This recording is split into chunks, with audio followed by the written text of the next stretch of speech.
अभी तक हमने देखा चाइना ने हम पे अटैक कर दिया 1962 में, बट ऐसा क्यों किया चाइना ने? तो चलिए आज के एपिसोड में समझते हैं। तो चाइना ने इंडिया पे अटैक किया दो रीजंस की वजह से। पहला रीजन तिब्बत इशू और दूसरा रीजन बॉर्डर इशू। सबसे पहले समझते हैं तिब्बत इशू को।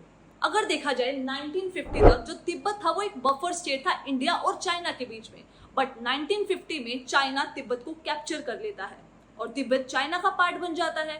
लेकिन यहाँ पर जो तिब्बतियंस थे ना वो इस चीज से खुश नहीं थे, क्योंकि चाइना धीरे धीरे उनके कल्चर को खत्म करने की कोशिश कर रहा था और प्लस जो उनके राइट्स थे उनको भी छीन रहा था। और यहाँ तक कि 1959 में तिब्बत के जो स्पिरिचुअल लीडर है दलाई लामा वो इंडिया में आ जाते हैं और जवाहरलाल नेहरू जी उनको असाइलम भी दे देते हैं। अब इस चीज से चाइना काफी ज्यादा चिढ़ जाता है इंडिया से, क्योंकि उसको लगता है इंडिया प्रमोट कर रहा है एंटी चाइनीज एक्टिविटी। तो एक तो मेन रीजन ये था अटैक का। दूसरा मेन रीजन था बॉर्डर डिस्प्यूट। अब इंडिया बोलता है जो बॉर्डर्स ब्रिटिशर्स ने बना दी वही बॉर्डर्स हैं, लेकिन चाइना बोलता है नहीं, मैं ब्रिटिशर्स की बॉर्डर्स को काउंट ही नहीं कर रहा हूँ, हम दोबारा से बनाएंगे। और इसके अलावा वो बोलता है अक्साई चीन जो आज के प्रेजेंट टाइम में इंडिया का पार्ट है वो मेरा है।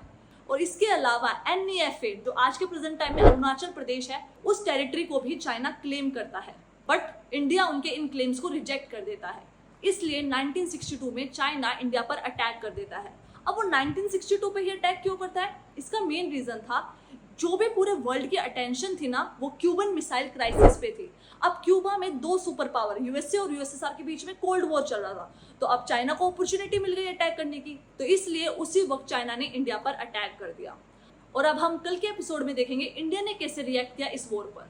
So that's all for today, thank you so much.